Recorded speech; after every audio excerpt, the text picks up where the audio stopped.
Thank you for listening to the Influence Factory podcast. We welcome feedback and suggestions. You can provide these by visiting our website at www.myinfluencefactory.com. And if you are interested in Social Jack's 90 Days to Influence program, you can simply go to 90daystobusinessinfluence.com and simply ask for the next steps. While our program airs regularly on Zoom webcasts and Facebook Live on Wednesdays at noon Central, we invite you to download episodes on your favorite channel: YouTube, iTunes, Google Play, Stitcher, Spreaker, SoundCloud, and who knows where else in the future. We will also provide occasional on-location live streams with special guests that we will announce in our community Facebook group, Business Influencer Alliance, as well as on all Social Jack channels. Our mission is to help you build your digital business influence with this podcast, as well as inspire, educate, and entertain those who are hungry to collaborate in a cool place with cool business professionals just like you.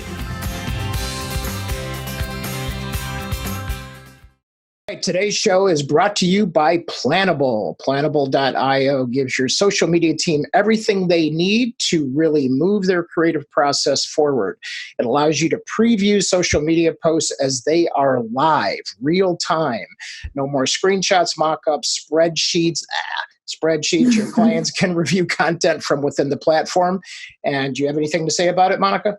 It's a great platform. We've been using it now for a month. I love it. It's a game changer in the content world. I highly suggest it.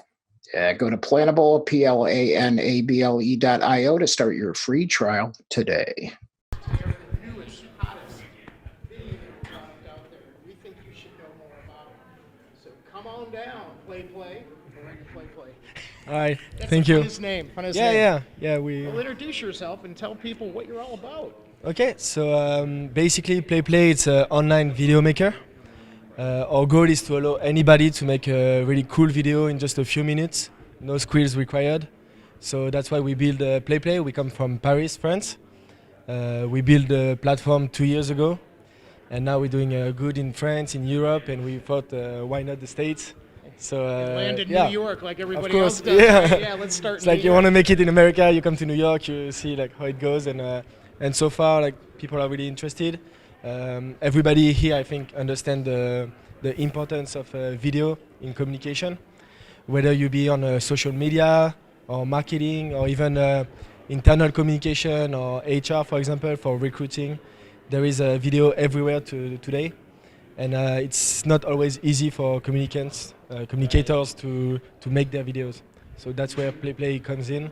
I like it. Yeah. And you know, at the conference, the last 5 years, the numbers keep increasing where video is just hot. It's the way to go. It's the way we communicate. It's the way people consume and digest. So what makes Play better than other platforms that we know of out there? Well, first of all, we really want to keep in mind always when we build new features to the product to keep it simple. Yes. It's the most important part.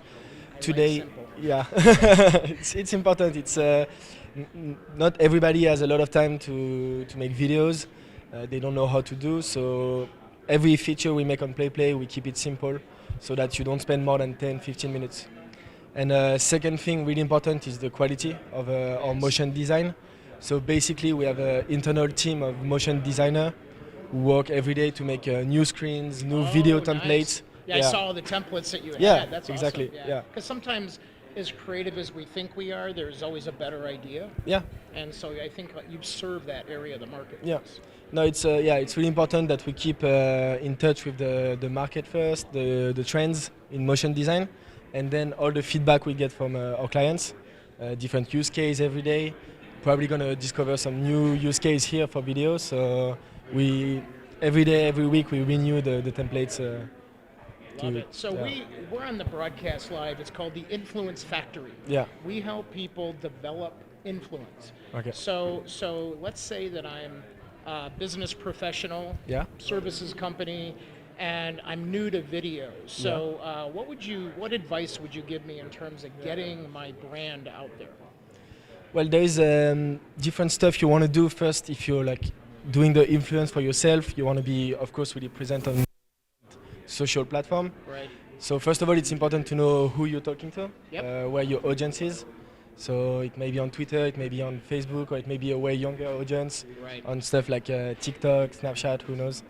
So first of all, you identify where you want to broadcast your message and what's your target audience, and then you build the right content for this audience and this platform. For example, on PlayPlay, we have an easy way to, in one click, you're going to switch from square to vertical or horizontal. So anytime you make your video, you can post it square on Twitter, and then in a few clicks, you make it shorter and I vertical. saw that. I and think that was the coolest part because you automatically format for the right channel. Yeah, it's a really important feature. It saves a lot of time, and it's important to have a native content for each platform. So you don't want to post a square video on a story on Instagram, and you want it to make it look good and made for the platform. Now, a common theme at the show too is obviously they want companies want to have all these great tools, but many people don't have big budgets. Do you help people that are on limited budget and then to work their way up? Yeah, we have different offers, of course, and basically today you have two options. Either you can do it internally, and you have to have the skills first, and you have to have the time, because it takes a lot of time to make those videos. Even if you're good at, let's say, Adobe Premiere or After Effects, it still takes a lot of time. Or you can go through agencies who do a really good job but are quite pricey, and it takes a lot of time to go back and forth to them. So also the process is kind of tricky. Yes. So we offer the subscription to PlayPlay. There is a basic offer, more advanced, so for all budgets. And then it's unlimited videos, and so. How did you come up with the name PlayPlay? This you will have to ask our founders in France, but we want to keep it fun. It's a playful exactly. name, you know? It's but try PlayPlay, and then you'll tell me. But it's a good game to make your video. You spend 10 minutes doing it. It's fun, and you see the result. You're happy. So it's all about the spirit. Yeah. So we're all about, the Social Media Strategy Summit here. This is the 10th year. This is our 7th year here. So what do you think about the show here? Yeah, it's pretty amazing. I've talked to a lot of people coming in and out the conferences, and I think there is some really good insight. And people are really complimentary. So I think the great speakers. Everything is organized pretty well. So absolutely. Well, so coming all the way from France, I just have to say that Social Jack. You see our tagline. It's all about who you know. How would you say that in French? How would you tell people Social Jack? It's all about who you know. It's hard because we have one thing in France, and I'm gonna tell you we have one thing in France is that this is what English is so great for speaking, public speaking. You're awesome sentence. Right. French, it's way more complicated. The language is I know. Really My son tried to learn it, and I looked at it. Right. See, it's play. It's not jouer. So it's awesome. Social Jack is a really impactful name. So. Il faut connaître les bonnes personnes. That's awesome. That's awesome. Yeah. All right. So listen, I want to thank you for being on. Yeah, of course. Thank you for I want to having thank the audience for tuning in, and we're going to grab some other interviews here. And I'm going to cover some show notes and things like that. But thank you so much for thank you so much. Yeah, absolutely. See you soon. All right. So what'd you think about that, huh? All the way from France. Are you in Paris? In Paris? Okay. That's cool. So what'd you think? Very good. Yes, exactly. So, anyway, one of the biggest themes of the show is really about building trust, and we've heard this time and time again. But like you just heard PlayPlay talk about video, you heard them talk about how they made it simple, and I think in today's world, it's important for us where we're on information overload. I mean, there's an app here for the show. There's an app for PlayPlay, and there's all kinds of a variety of apps that we have on our phones, and sometimes it's to the point of overwhelm where, you've got TikTok and you've got all these video tools, but I think it's important to understand the ones that are going to serve you. So the other flip side of this is I did a 3-hour workshop yesterday on influencer development from the inside out. And this is about taking the employee advocates. And we're seeing that there's a whole influencer track here. And actually, when we come to Chicago, there's going to be a split show of an influencer development show, an influencer marketing show, and social media. So if you have different folks in different areas, you really want to make sure that you think about that. And we'll give you more updates on that. Quick shout out to Ryan Peña. I think we're going to actually hear from him in a few minutes, we hope. But what we're doing a little bit different is we're going to be capturing interviews on and off throughout the entire show. So we've already got interviews. We're working on getting some others. But I mean, it's really interesting to hear how people are really jumping in. And also a shout out to Leo Morjan from Applegate. He talked about the social team. Those of you that are part of Influence Factory and Social Jack know for a fact that, you know, this is all about being a team together. So he talked about the ways to actually activate your team, jump your team. So anyway, we're going to get ready for our next interview here. And this is a familiar face for all of us. And we're going to hear from our good friend, Casey Mills, who just walked off the stage. Come on, man. How you doing?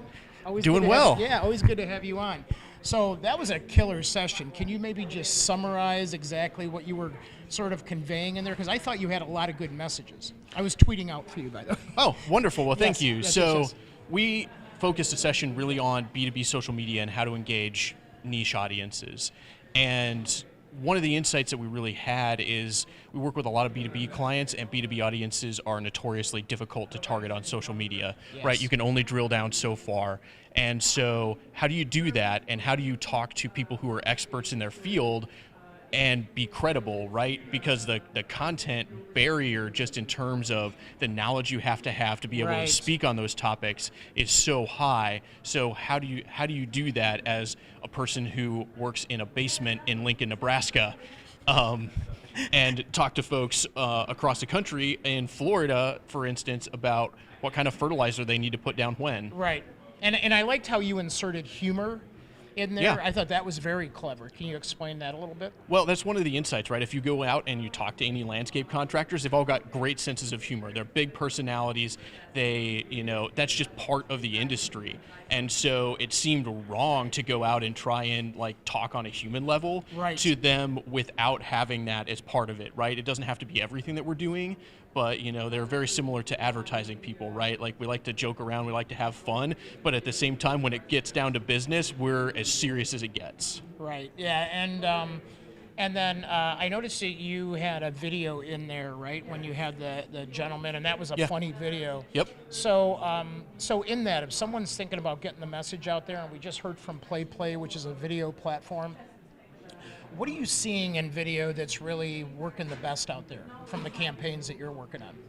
The campaigns that I work on, what I would like to see in the campaigns that I work on, there's a lot of polish to brand videos, and brands, especially on the B2B side, really want to tend toward having content that's very polished, and there's no mistakes, and there's no, I know. you know, it doesn't feel authentic. No, it doesn't. It doesn't feel authentic. And one of the content creators that I really personally like is Bon Appetit Magazine. I think that they do a really great job with their test kitchen videos and showing bloopers and like being authentic and really helping you connect with the human personalities that are behind the food. And you don't, just because you like made a mistake or dropped your phone doesn't mean that you don't know how to cook shrimp, right? There's still that credibility there. Right, and it's interesting you say that because there's a brand, I'm not gonna call them out on this show because it's live. But no, it's not Be the Match, Ryan. Don't worry about it. You guys are rocking. No, stay there. We have Ryan getting ready to come on. But the idea was, we said, well, why don't you take the bloopers? Yeah. And why don't you make a blooper reel? And it went viral. And then management got all hot and shut it down. And it was like, wait a minute. This has outperformed every video that you have, and people love the authenticity. Yes. But they were too compliant or too, you know, like too rigid and just said, shut it down. So don't do that. Yeah, I mean, I think that's the tough part of it, and I said it during the presentation, that it's really difficult to make a human connection through a screen, right? Like we have these amazing communication platforms, but, you know, I mean, Facebook knows that the effects that it has on mental health from using that platform. And so like, how do you go on and be human and make a real connection with folks? And we try to start from that place and try to start from a place of having an insight into the audience and what's going to connect with them. And you can't go wrong if you start there. Right. No, awesome. Well, listen, thank you so much as always for sharing your knowledge. Yep. And if people want to get a hold of you, where's the best platform? The best platform is probably LinkedIn. So linkedin.com/KCL Mills. Yeah, there you go. KCL Mills. Yep. Yep. Well, thank you so much again, and always a pleasure seeing you and having you on. Yeah, pleasure to be here. Thank you. All right, so here with Ben Grossman from FCB Global. What was your topic on today? You were the keynote. Indeed. The topic was, is your brand never finished? And it was really about reminding social media practitioners that they are not just posters of content and creators of things for people to see, but that everyone has the potential to really change the world. I shared a few case studies from our clients like Burger King, Lincoln Financial, FDA's The Real Cost, about how you can create behavior change when you do social right. Right, and so from your perspective, how often should you check in on your brand? It's a great question. I mean, ideally, your team is immersed in what's happening, certainly with your brand every single day, but also conversations that go beyond your particular channels in your brand's area. A great example was one of our clients, Black and Abroad, saw a rise in social media conversation around the term "go back to Africa." And while that was not directly pertinent to their brand, they saw a huge opportunity to make a positive difference in the world and to repurpose or reclaim that offensive terminology in order to get people to understand that Africa is actually a beautiful place to go and to travel there. And it led to a 60% increase in their travel bookings for people of color going to Africa. So being able to take something that's happening in the world and actually make a positive impact is what we as social media practitioners have the ability to do. That's huge. That's huge. Well, thank you so much. And what do you think about the conference? My pleasure. It's been great so far. Of course, for a social media conference, it's really nice to actually be able to socialize with people. Right. And this conference is especially good at bringing people together and giving them the opportunity to connect around common experiences and things they can learn from one another. One of our top influencers in the world. Oh.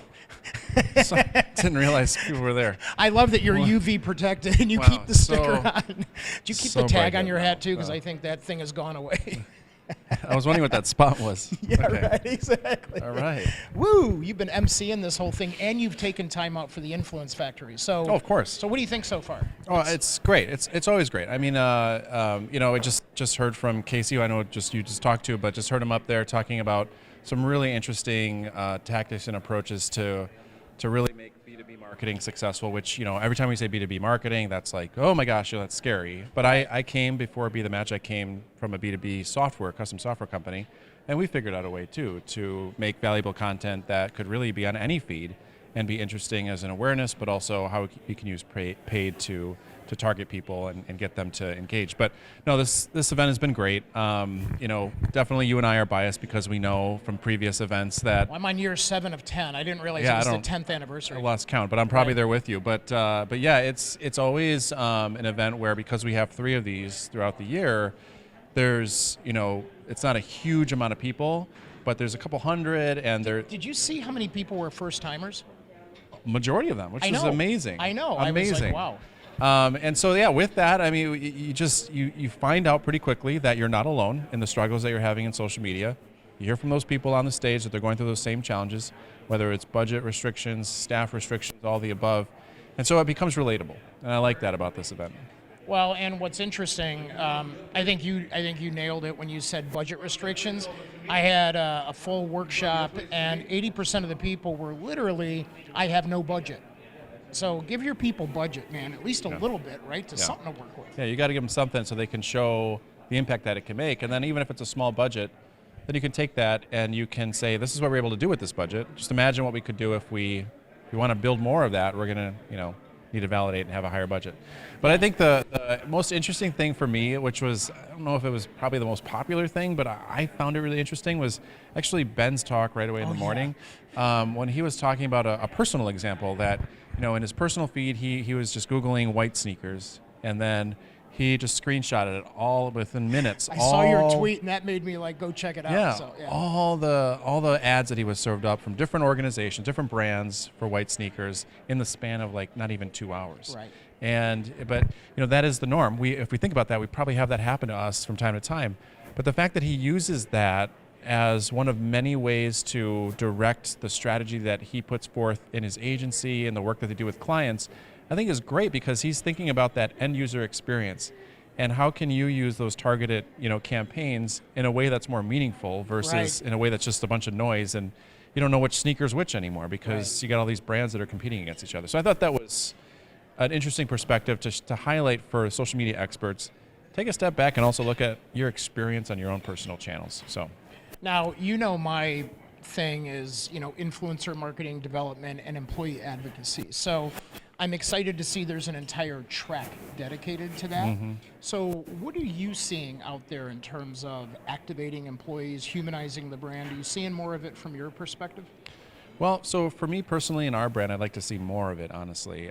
We don't have a process in place. Maybe we should be talking.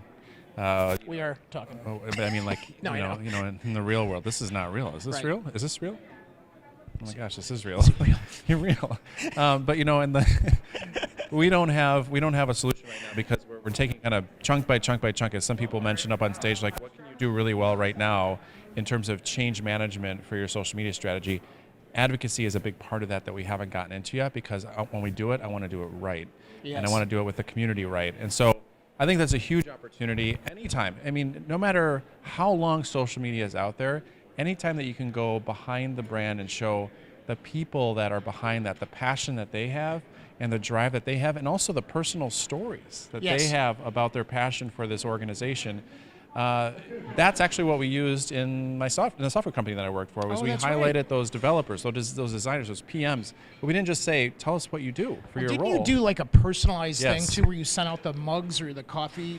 Wasn't it? Yeah, so we did that. It was small shop type of thing. We were a small company, so we went to events and we gave them experiences. Even outside of social media. So when we were at conferences and we were a sponsor as a brand, we would literally pack these boxes of experiences that had a mug with our brand, had a little saying, and it was like sort of surprise and delight them. They didn't know what they were going to open. There was a few other things that tied to software and custom software, and we also had social sharing in there that encouraged them to share this experience, and we got a lot of people that shared that box unboxing experience, so to speak. I call it organic virality. Yeah.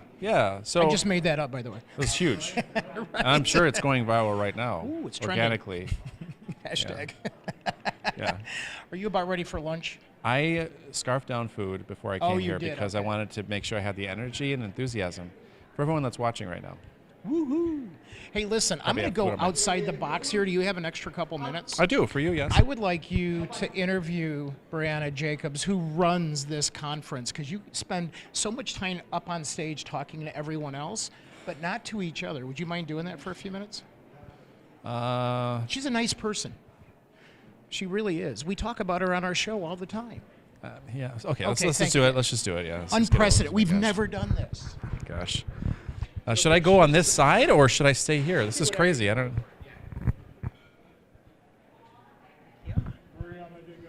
Ryan is so clearly thrilled to be interviewing me right now. I am.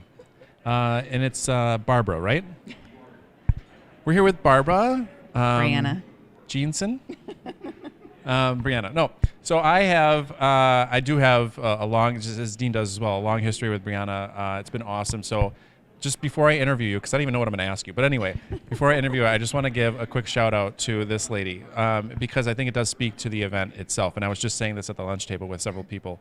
But so I've known you for many years. I started going to Social Media Strategy Summit as an attendee, and I still kind of consider myself an attendee because I'm always absorbing all the great stuff.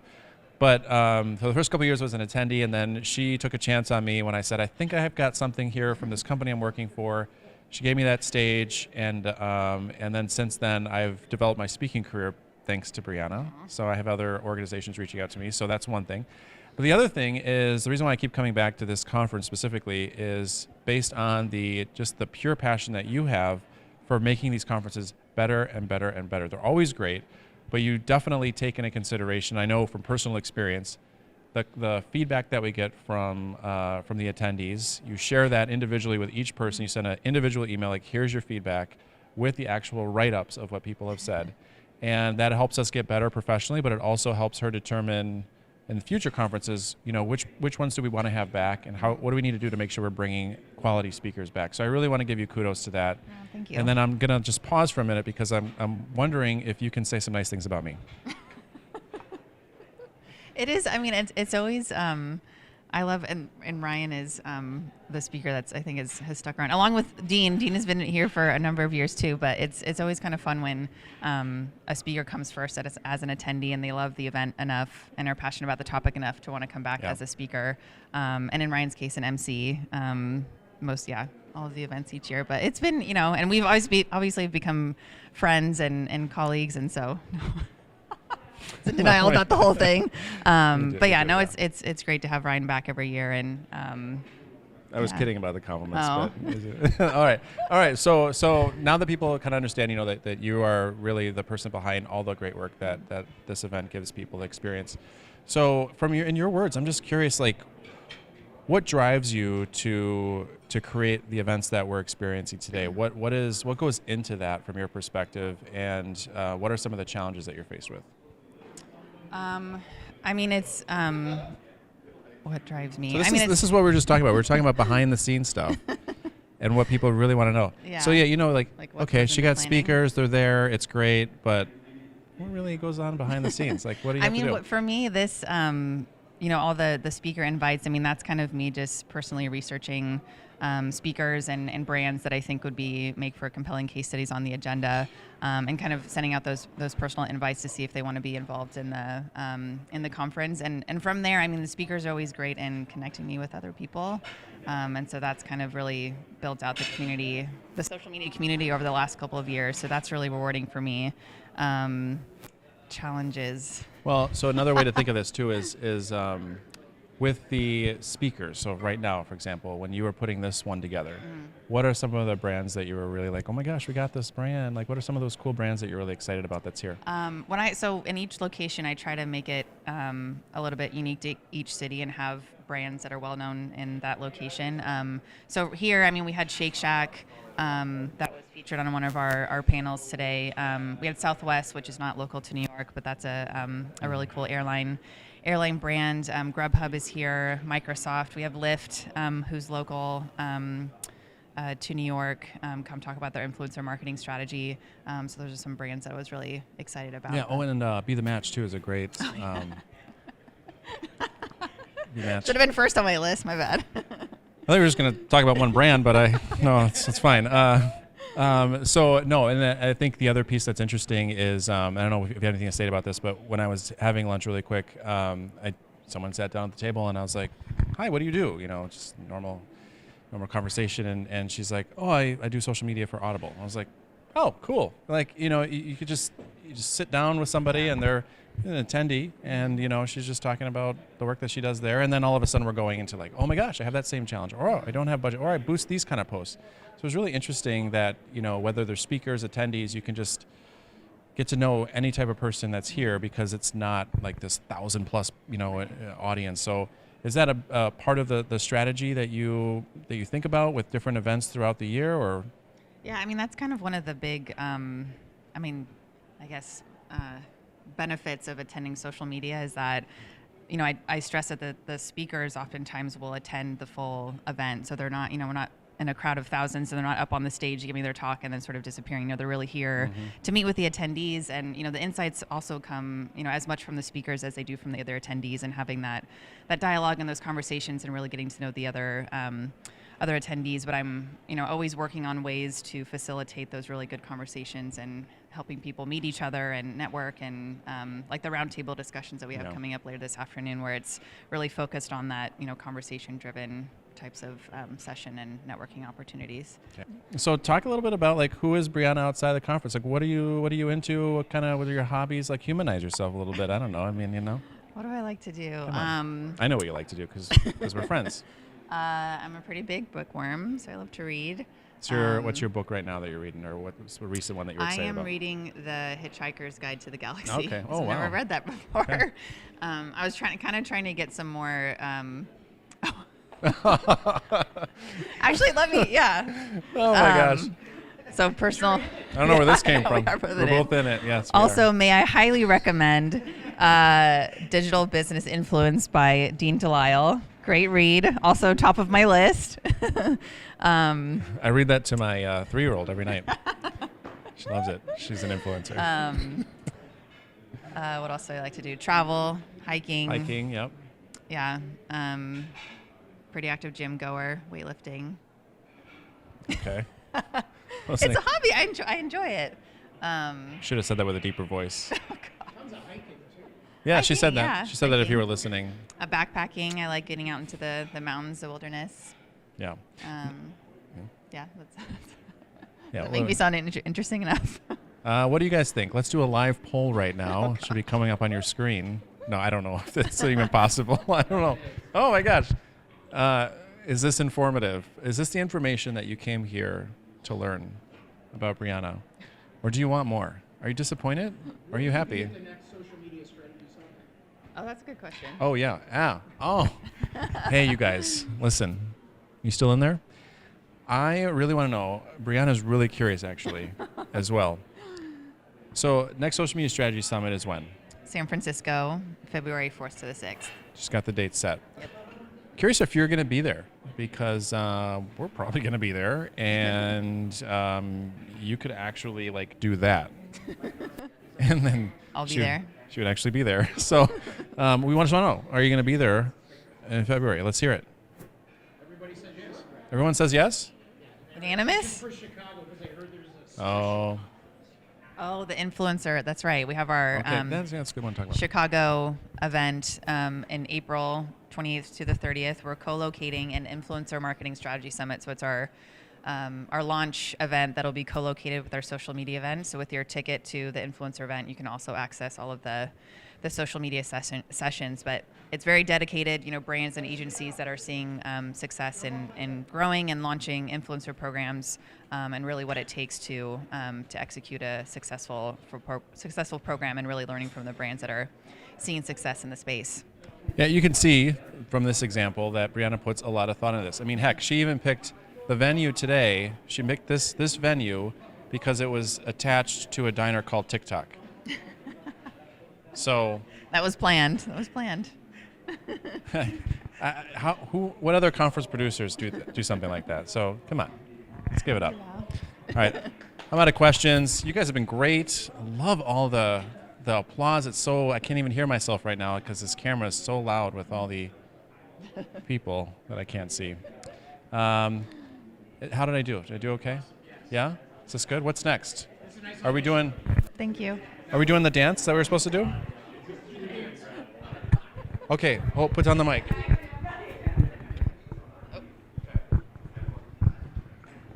Stay tuned. This is going to be an amazing dance. This is the first time ever live dancing. Dancing with the Stars at Social Media Strategy Summit.